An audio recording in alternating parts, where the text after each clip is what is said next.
Olá, estamos aqui em mais uma oportunidade para estudarmos a lição do próximo domingo, dia 5 de novembro de 2023.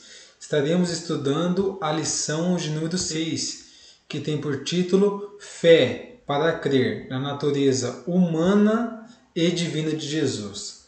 Antes de qualquer coisa, é importante falarmos, junto com a Trindade, esse assunto é um dos mais difíceis e mais complicados dentro da teologia. Mas, como diz o pastor Ezequias Soares, está além da nossa razão, mas não é contra a nossa razão. Uma lição importante que temos que defender e explicar e entender para conseguirmos vislumbrar como Jesus era plenamente humano e plenamente do divino, porque senão nós podemos cair em heresia, em erros. Não dá para negociar. Nós falamos e vamos continuar falando que Jesus é 100% humano e 100% divino. A lição de número 6 se propõe a falar sobre isso, começando com o tópico 1, que vai abordar a questão da singularidade de Jesus. O tópico 2, evidência de que Jesus possui atributos divinos. E o tópico 3, Jesus esvaziou-se de si mesmo. O texto bíblico em classe, a leitura muito importante e muito oportuna de João, capítulo 1, do verso 1 ao 5, que diz assim: No princípio era o Verbo, e o Verbo estava com Deus, e o Verbo era Deus. Ele estava no princípio com Deus. Todas as coisas foram feitas por Ele, e sem Ele, nada do que foi feito se fez. Nele estava a vida, e a vida era a luz dos homens. E a luz resplandece nas trevas, e as trevas não a compreenderam. Uma lição importante, difícil, mas que nós estaremos abordando aqui, fornecendo subsídio, recurso, para que os irmãos possam, de uma maneira clara, entender o que queremos dizer quando falamos que Jesus era plenamente homem e plenamente Deus. Começaremos abordando a questão da natureza humana de Jesus, a natureza humana dele. Essa aula, então, a aula do próximo domingo, do dia 5, ela tem esse objetivo de tratar as duas naturezas de Jesus, a natureza humana e a divina. Ele andou entre nós, então ele apresentou todas as características do ser humano, exceto o pecado, e também manifestou a sua glória como Deus. Logo nesse começo, é importante falar isso. Quando nós falamos que Jesus foi 100% homem, nós temos que fazer essa distinção, exceto pelo pecado. Era necessário, quando o Adão pecou, que a justiça de Deus, que foi ofendida pelo pecado, ela pudesse ser satisfeita. E para isso tinha que ser alguém perfeito. Por isso que Cristo, ele nasceu sem pecado, por isso que ele não nasceu numa relação comum entre o homem e uma mulher. Ele nasceu de uma forma diferente, porque senão ele herdaria a natureza pecaminosa. E aí o sacrifício dele na cruz do Calvário de nada adiantaria. Nós estaríamos ainda mortos em nossos pecados. Mas ele nasceu sem pecado, ele viveu sem pecado e ele morreu sem pecado. Se não fosse isso, se Cristo tivesse pecado, em algum desses momentos, o sacrifício dele na cruz do Calvário de nada adiantaria. Então, quando nós falamos se Cristo foi plenamente humano, isso é verdade, exceto pelo causa do pecado. Agora, ele tinha a possibilidade de pecar e não pecou? Ou ele não poderia pecar? Isso é outra coisa que a gente tem que esclarecer para os irmãos. Cristo, ele teve a possibilidade de pecar. Senão, o que faria sentido as inúmeras advertências da palavra de Deus sobre isso? Ou as inúmeras tentações que ele passou? De nada adiantaria. Que exemplo Cristo nos deixaria se as tentações que ele passou não fossem reais? A possibilidade de pecado era real, mas ele não pecou. Isso é importante a gente entender. Ele tinha a possibilidade de fazer, mas ele não fez. Porque se nós falarmos que ele não tinha essa possibilidade, então que exemplo Cristo vai servir para nós? Nenhum. Mas, muito pelo contrário, quando nós entendemos que ele tinha a possibilidade, mas ele não pecou, nós vemos que ele, apesar de viver aqui, passa por todas as limitações humanas, ele não pecou. E é graças a isso que o sacrifício dele foi aceito. O diabo não foi ofendido, não tem nada a ver, nenhuma dívida foi paga para ele. A dívida foi paga para Deus, porque quem foi ofendido pelo pecado foi Deus. E a justiça de Deus, a santidade de Deus, precisava que essa justiça fosse satisfeita. E era somente satisfeita através do sacrifício de Cristo.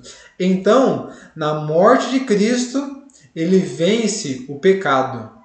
E na sua ressurreição, ele vence a morte. É por isso que quando a morte acaba, essa semana temos o feriado do finados e tudo mais, qual que é a nossa esperança? Que a vida não acaba ali, que a vida não acaba no túmulo, porque Cristo venceu a morte. E graças a isso nós viveremos uma eternidade para com Ele.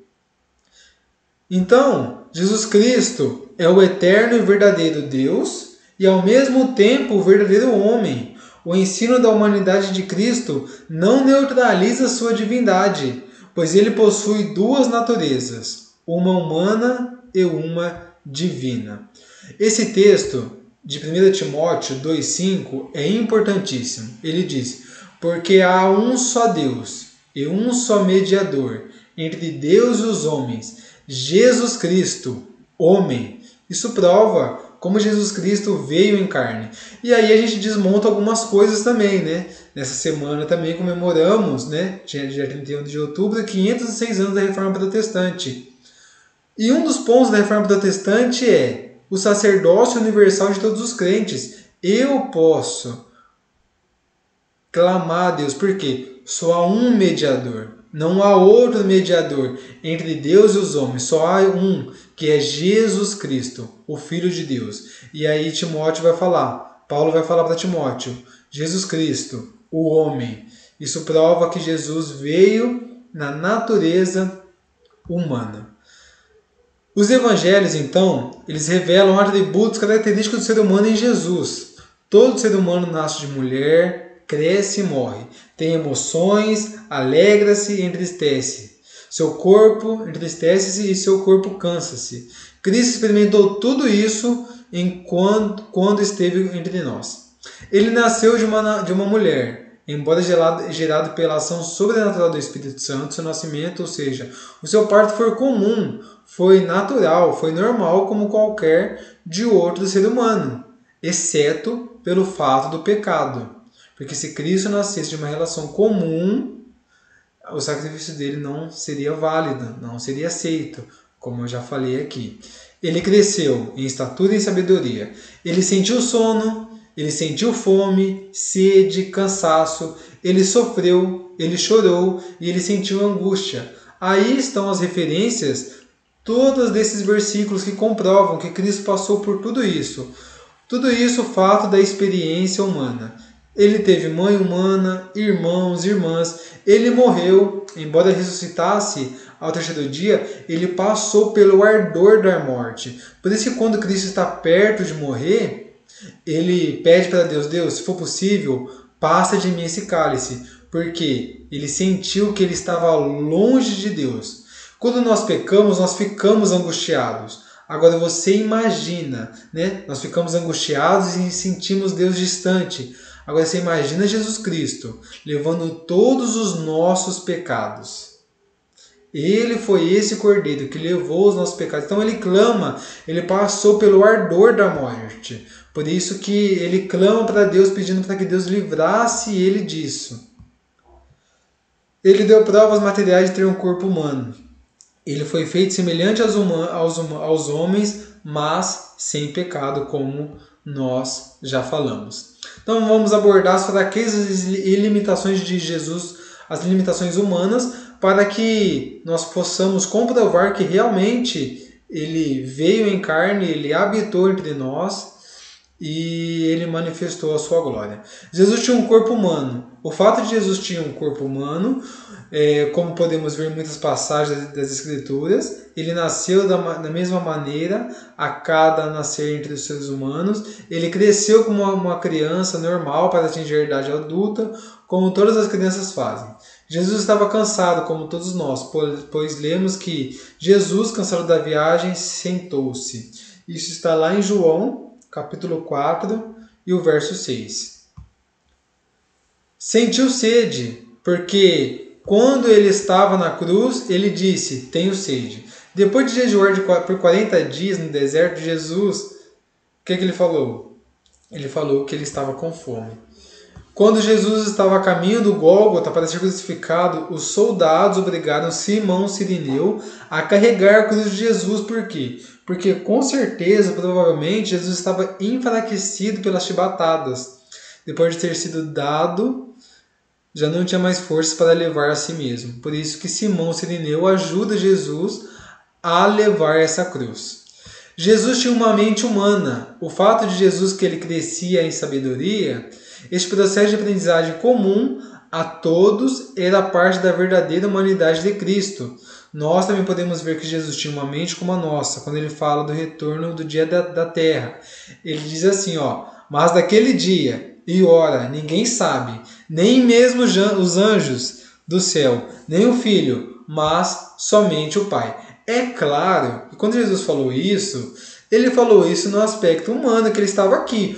Hoje, como ele está assunto aos céus, é claro que ele sabe a data. Porque o que acontece?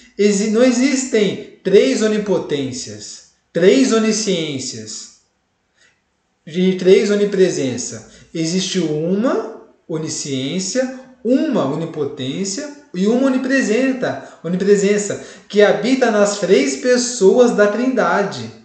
Então é claro que Cristo, na condição humana, ele não sabia mesmo. Mas, por quê? Porque ele se esvaziou. Ele não utilizou dos seus atributos aqui para alguns benefícios.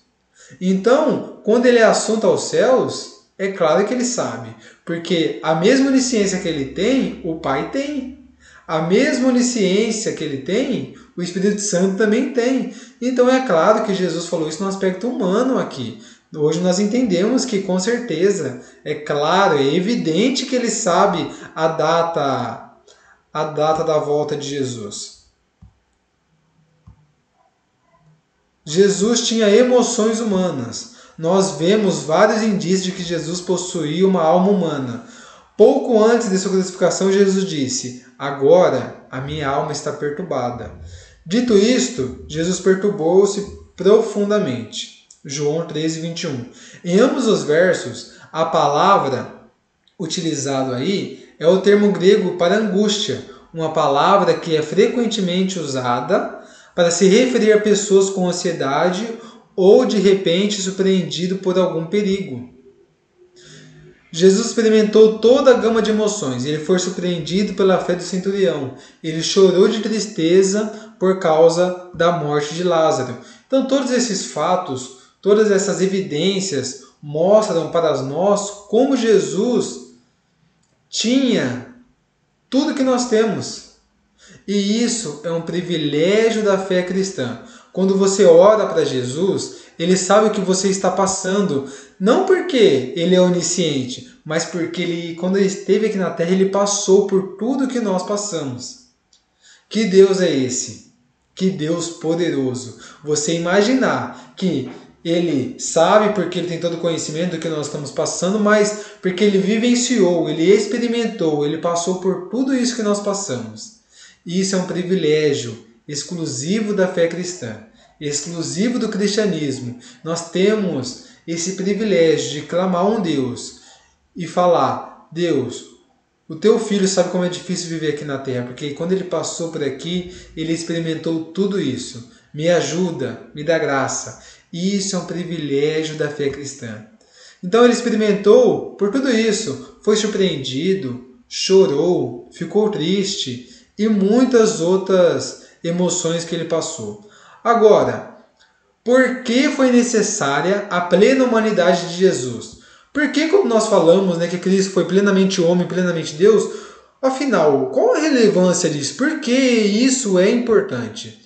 Quando João escreve a sua primeira carta, um ensino herético estava circulando entre as igrejas, que dizem que Jesus não era um homem. Essa heresia ficou conhecida como docetismo. É importante falar que essa heresia ela foi combatida e esse ensino foi declarado como herético lá no concílio de Calcedônia. Logo quando começa a ter e surgir essa heresia, os concílios se reúnem e prestam esse serviço para o cristianismo. Por quê? Nenhuma igreja foi destruída por causa da perseguição, mas muitas deixaram de existir por causa dos ensinos heréticos, por causa das heresias, por causa dos ensinos errados. Então daí você vê a proporção que o ensino errado toma na igreja, como isso é danoso, prejudicial. Então, o docetismo ele estava em alta quando João escreve a sua primeira carta. É por isso que João ele é bem duro. João ele é bem duro, ele é bem forte nisso, porque olha o que ele diz. Nestes eles podem descobrir que tem o Espírito de Deus. Todo espírito que confessa que Jesus Cristo vem em carne é de Deus. Todo espírito que não confessa Jesus não é de Deus, mas o anticristo. Então você vê como João classifica isso de uma forma muito dura, porque era um ensino que já existia na época de João, e ele escreve a sua epístola para combater esse ensino errado, esse ensino do docetismo que existia na época. O docetismo, o que significa? É uma doutrina religiosa dos primeiros séculos do cristianismo condenada no Concílio Ecumênico de Calcedônia, que admitia que Cristo tinha apenas um corpo aparente. Afinal de contas, o que vai defender o docetismo? Ele foi uma ideia, um movimento que eles defendiam que Jesus somente parecia homem. Não acreditavam que Deus realmente pudesse se tornar humano. Então, eles defendiam que Cristo não era humano, mas que ele se parecia como humano. E aí nós vamos ver por que isso foi condenado e por que isso é perigoso. A humanidade de Jesus é que o habilita para ser o nosso intercessor perfeito e o nosso mediador. Por que então foi necessária a plena humanidade de Jesus? O apóstolo João entendeu que negar a verdadeira humanidade de Jesus estava negando uma coisa que era essencial no cristianismo. Para que qualquer pessoa que nega que Jesus vem em carne não vem de Deus. Olhando ao longo do Novo Testamento, vemos várias razões porque Jesus teve que ser plenamente humano. Primeiramente, para que ele pudesse ser um sacrifício vicário e um sacrifício substitutivo. Quando Cristo morre na cruz, ele morre em nosso lugar. Ele nos substitui. Como eu falei, a justiça de Deus foi ofendida por causa do pecado. Então, quando Cristo morre na cruz, Deus, quando nos olha, não nos vê. Ele vê Cristo. É por isso que nós não somos fulminados e consumidos pela santidade de Deus. Quando nós pecamos, a santidade de Deus deveria nos consumir. Mas, quando Deus nos vê, Ele vê o sacrifício do Filho dele. E é através desse sacrifício que nós temos nossos pecados perdoados. Então, Cristo foi necessário a humanidade dele para quê? Para ele ser um sacrifício vicário. Se Jesus não tivesse sido um homem, não poderia morrer em nosso lugar e assim pagar a pena que justamente era devida. O autor de Hebreus nos diz que certamente não vieram em auxílio dos anjos, mas aos descendentes de Abraão. Assim, necessário é que tudo é semelhante aos irmãos, para ser sumo sacerdote, misericordioso e fiel no serviço de Deus, para expiar os pecados do povo. Jesus tinha que ser um homem, não um anjo, porque Deus não estava preocupado com a salvação dos anjos, mas estava preocupado com a salvação dos homens.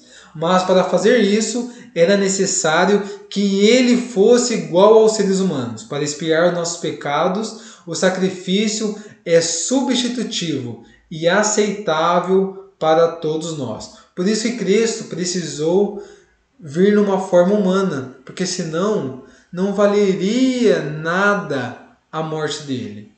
Se viesse um anjo, não valeria, porque que exemplo iria nos deixar? Que exemplo! Agora, como o primeiro homem falhou, vem o segundo homem, Jesus, e ele não falha. E é através disso que nós temos o sacrifício dele sendo aceito por Deus. Para que foi necessário também, Jesus vir em forma humana? Para ser o único mediador entre Deus e os homens. Porque nós estávamos separados de Deus pelo pecado. Nós precisávamos de alguém para vir e ficar entre Deus e nós e nos levar de volta para Ele. Precisávamos de um mediador que poderia nos representar diante de Deus e poderia representar Deus para nós. A fim de cumprir este papel de mediador, Jesus tinha de ser plenamente homem e plenamente Deus ao mesmo tempo. E aí um ponto crucial. Jesus tinha que vir em forma humana para ser o nosso exemplo e o nosso modelo de vida. João diz, aquele que permanece nele deve andar como ele andou. Paulo nos diz que somos transformados à sua semelhança. E assim, progredir em direção ao objetivo para o qual Deus nos salvou, que é sermos conforme a imagem de seu Filho.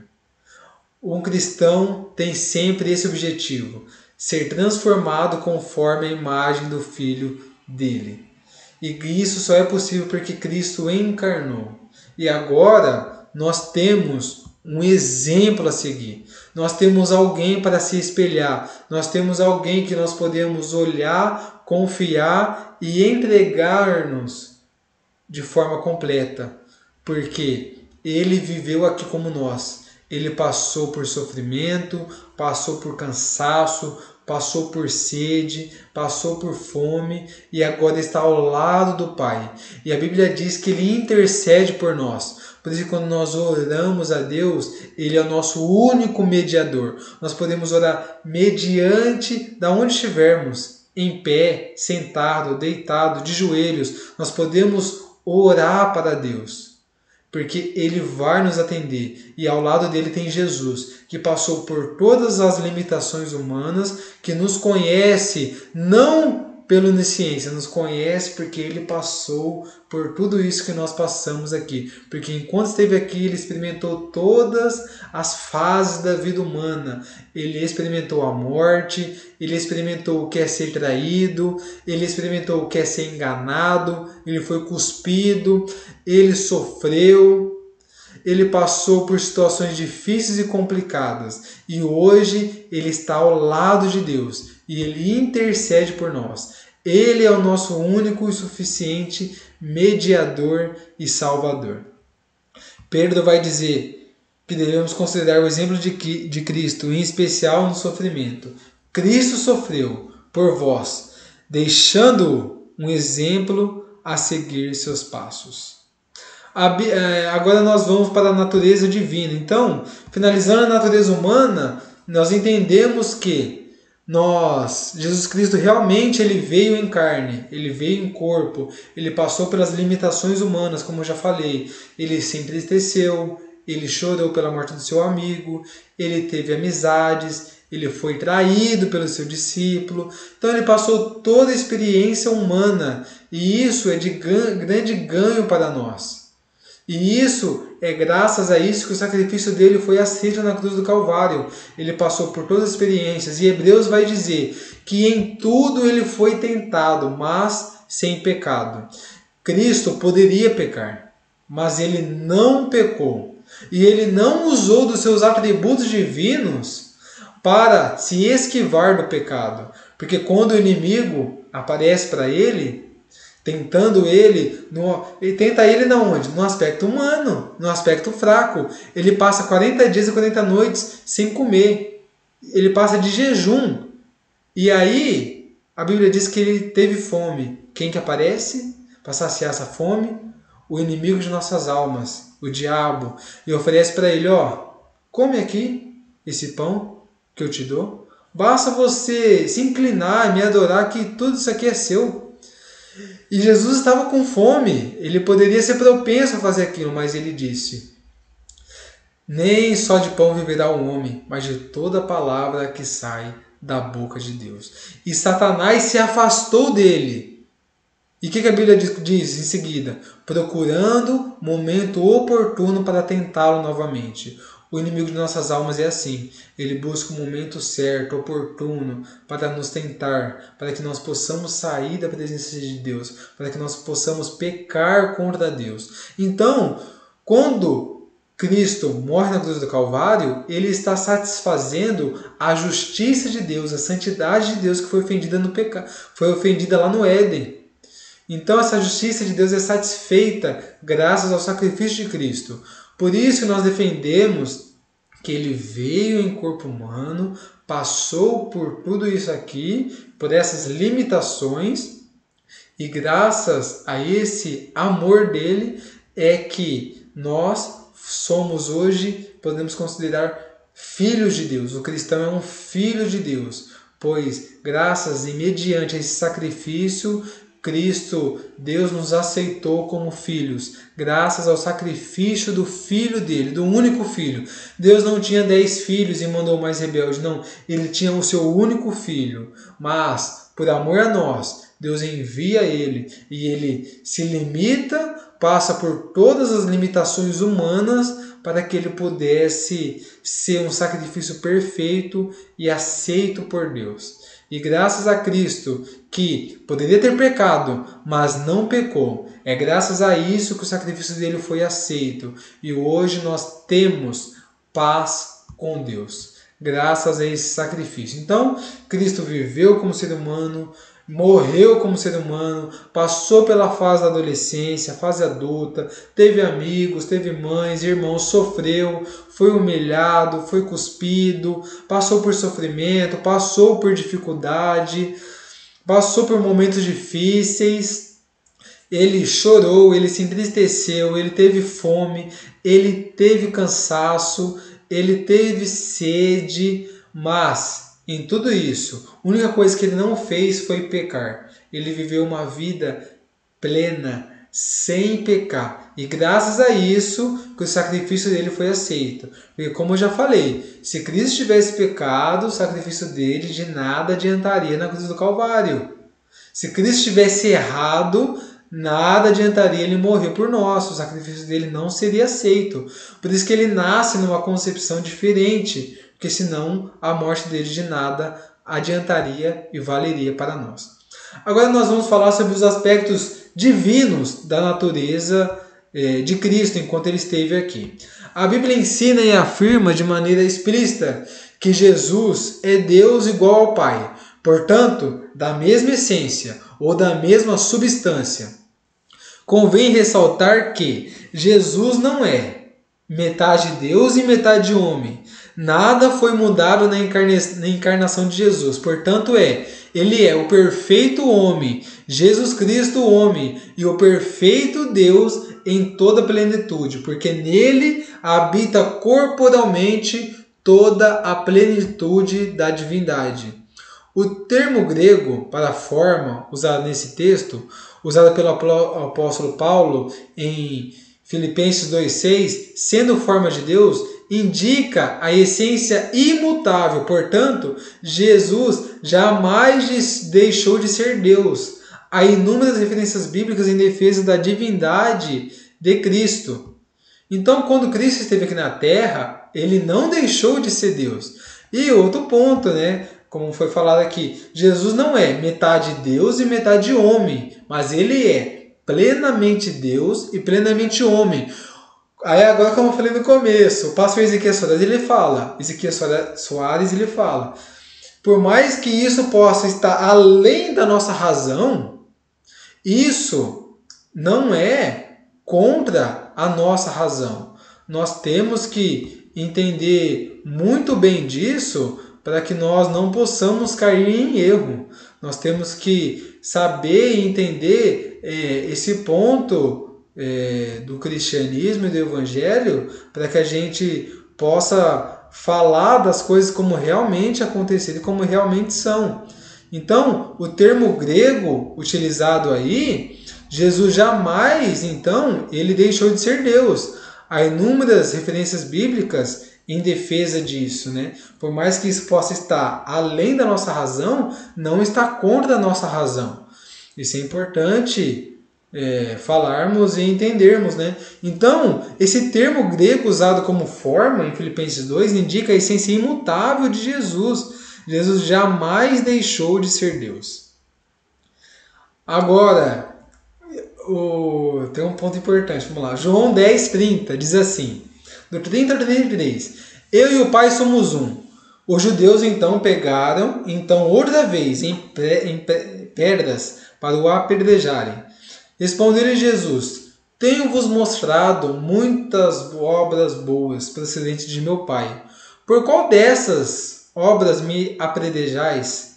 Os judeus responderam, dizendo-lhe, não te apedrejamos por alguma obra boa, mas pela blasfêmia, porque sendo tu homem, te faze Deus a ti mesmo.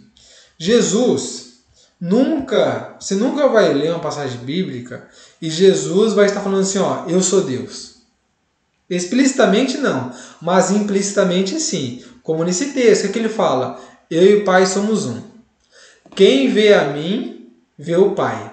Isso deu um nó na cabeça dos judeus, especialmente dos religiosos. Por isso que nesse texto, quando ele fala, eu e o Pai somos um, os judeus pegam pedras para matarem Jesus, porque ele está cometendo o pecado da blasfêmia. Ele está se comparando a Deus, que de fato ele é Deus. Mas isso os judeus não entenderam naquela época.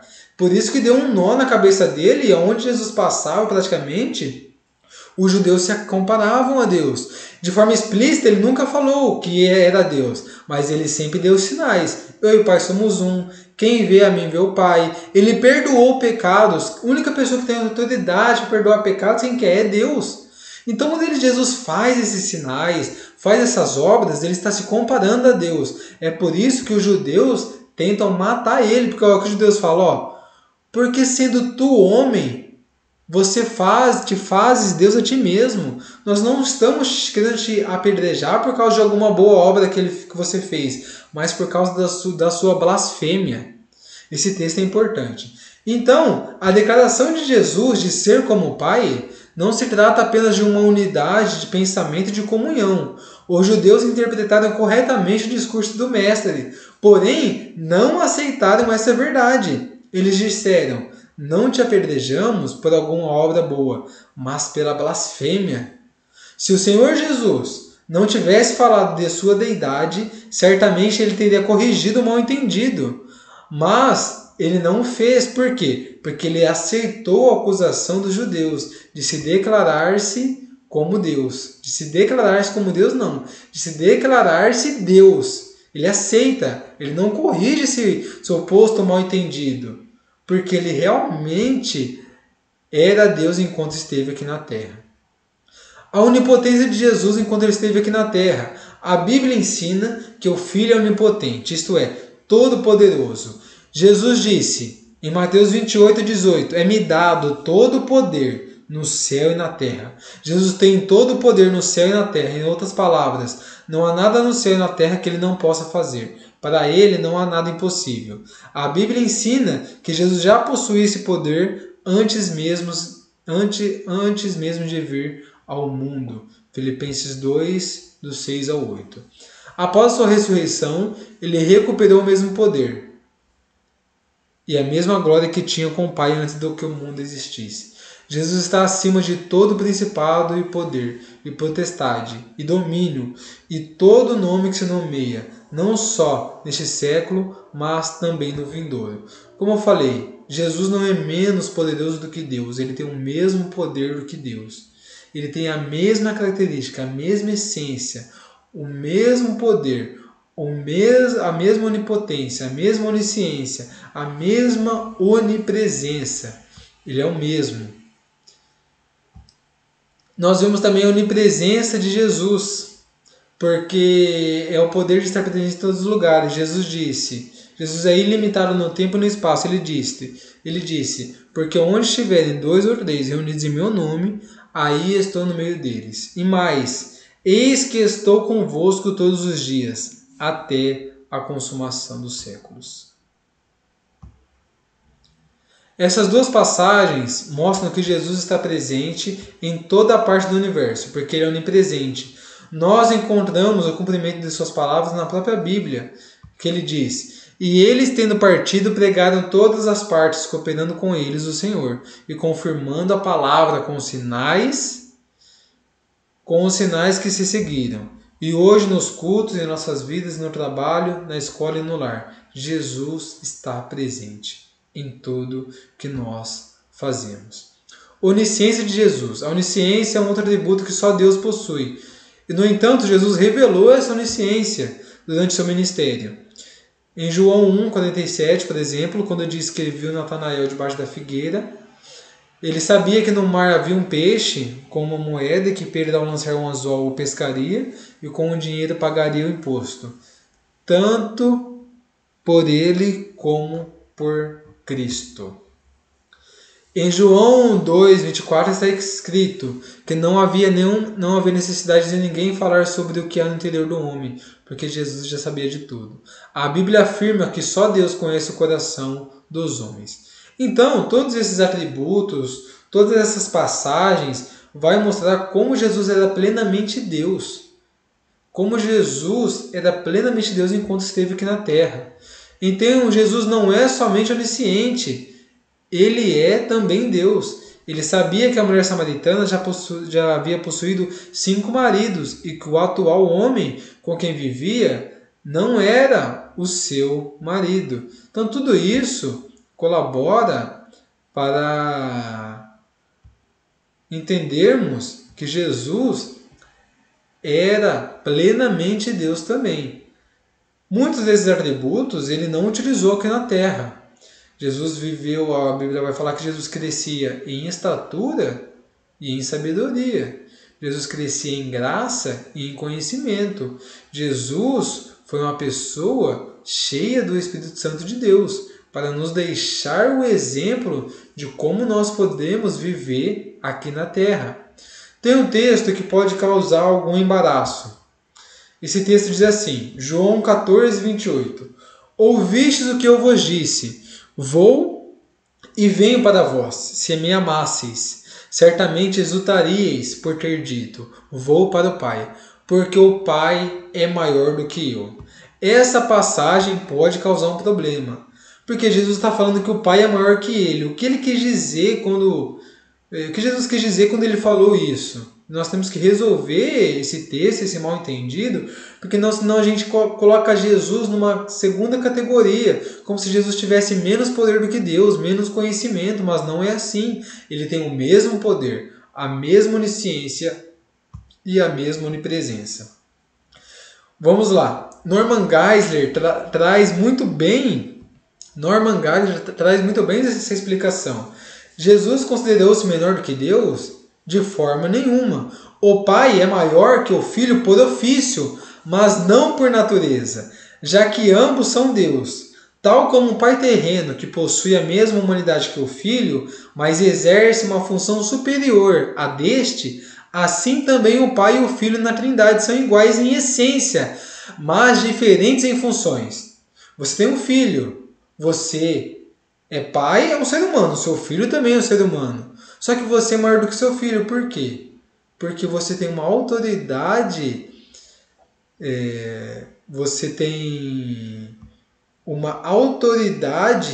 maior.